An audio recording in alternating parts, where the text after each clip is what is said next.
Hey, welcome back.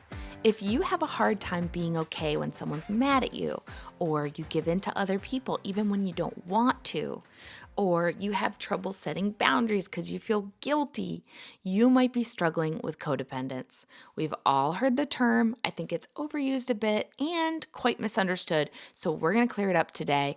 I'm going to cover the interesting debate in the psychology field about whether it's a real thing or not. And most importantly, I'm going to give you some quick and easy strategies to start to break the cycle and start prioritizing yourself because you deserve it, friend. Let's get ready for a good episode. Let's hop in.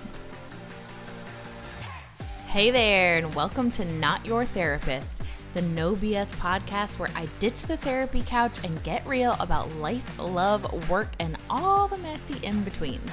I'm Kayla Riley, a licensed therapist and founder of a group practice that now runs without me, giving me freedom to spend more time with my littles and to share the secrets of wellness I've learned with people like you.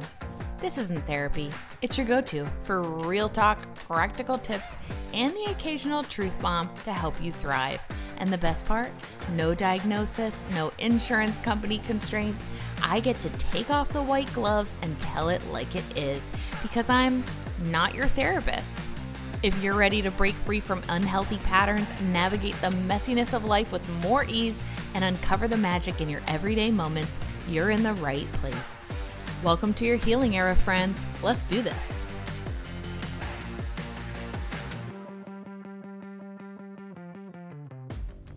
So what is codependence? Really at its core, codependence is a term that some people use to describe a pattern of behavior where a person prioritizes another person's needs, emotions, or problems over their own to the point of self-neglect. It's often rooted in an intense need for the person to get validated or to seek approval, or maybe they're fearful of abandonment. So here are some common types of codependence or signs of codependence. The patterns are, one, maybe you feel responsible for someone else's happiness. You have a hard time saying no, even when it's inconvenient for you. Your sense of self-worth is all tied up in how much other people need you. You avoid conflict at all costs, or maybe you're constantly trying to fix or save others, that rescuer complex. Does any of that sound familiar? Definitely does for me. Codependence often starts in childhood, especially if you grew up in like a chaotic or dysfunctional environment. For myself, I grew up in an alcoholic home, so it was definitely a lot of parental conflict, and I had younger siblings, and I fell right into that parentification, that like taking care of my parents and taking care of my siblings because I wanted things to be okay for myself, and the only way I could figure out how to do that was taking care of other people. So maybe you learned when you were a kid to take care of others, either emotionally or physically, as a way to deal with what was going on in your life. These patterns can really stick with us and show up in our adult relationships, which makes it really hard to like set boundaries or prioritize your own needs.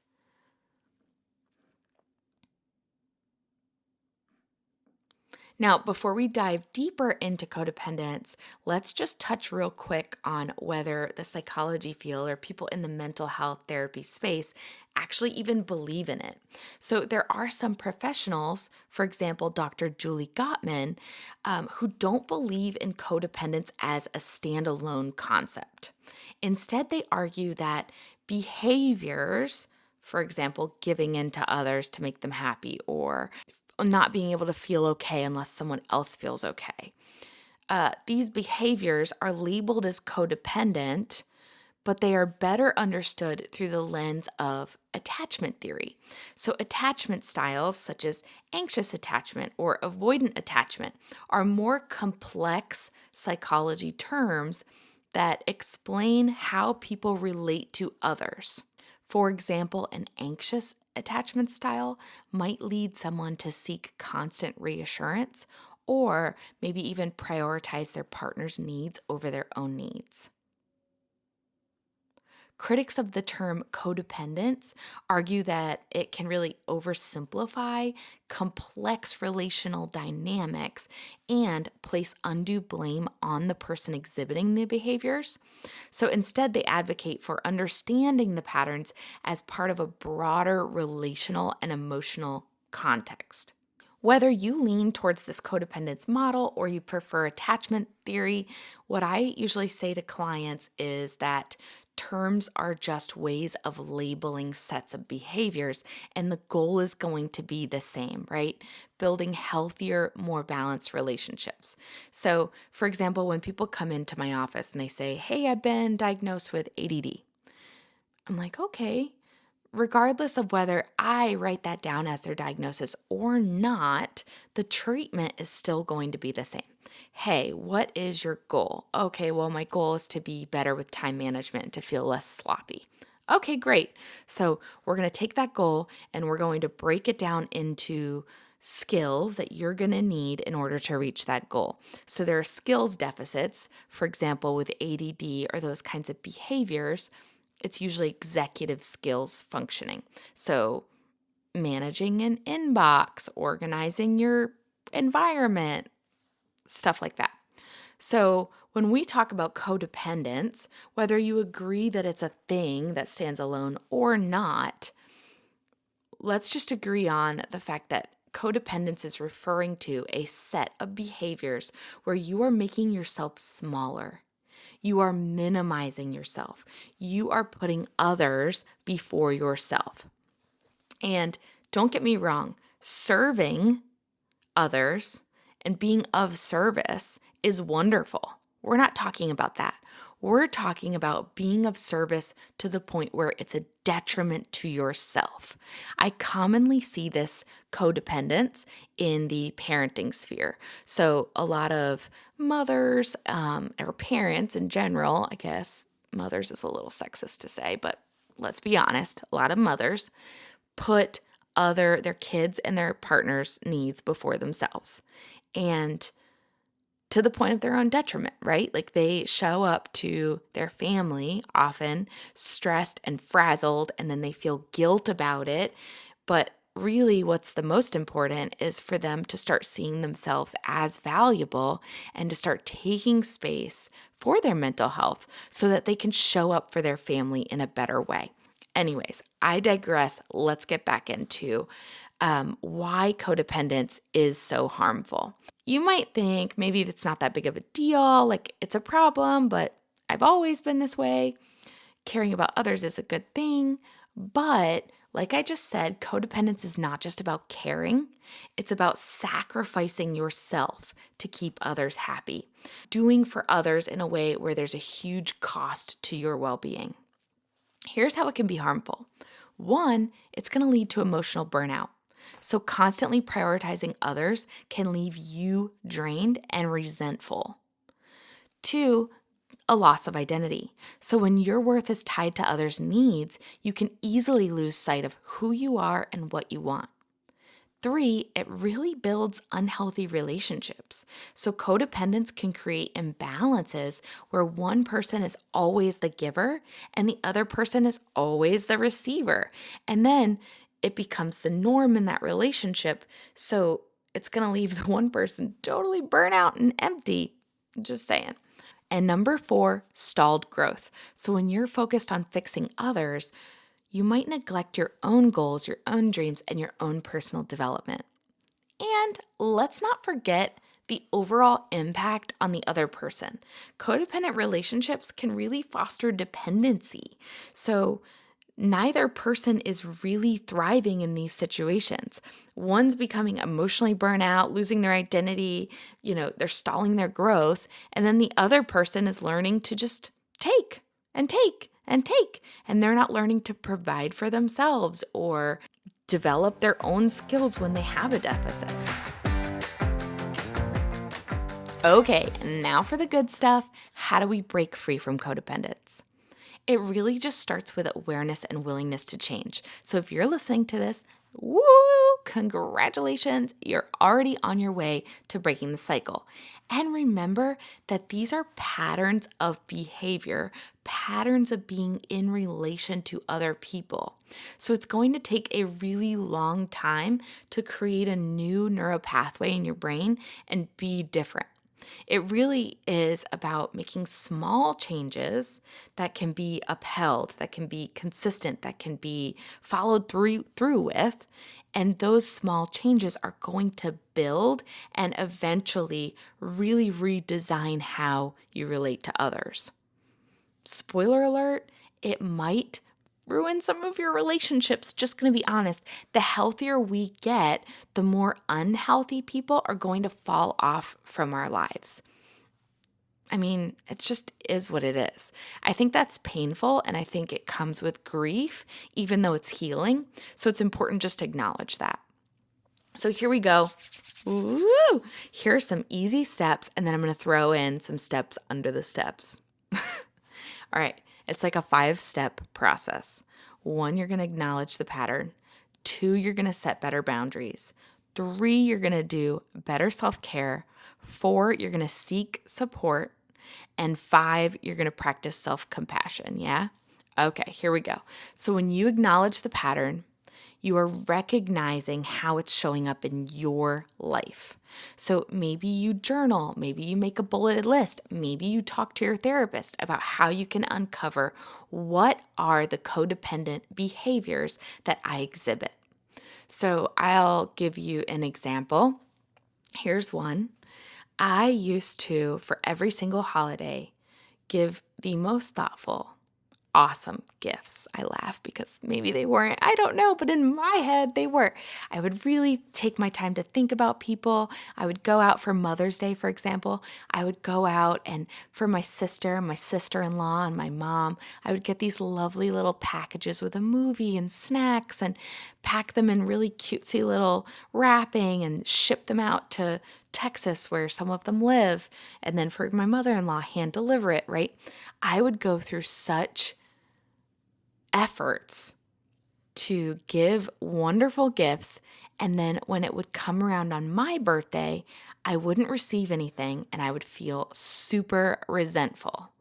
And I would continue that pattern for years. And eventually I got to the place where I was in therapy and my therapist said to me, "Wow, that's an interesting martyrdom pattern you've got yourself ingrained in." And it took that comment for me to really just like step back and look at it and say, wow, it is martyrdom.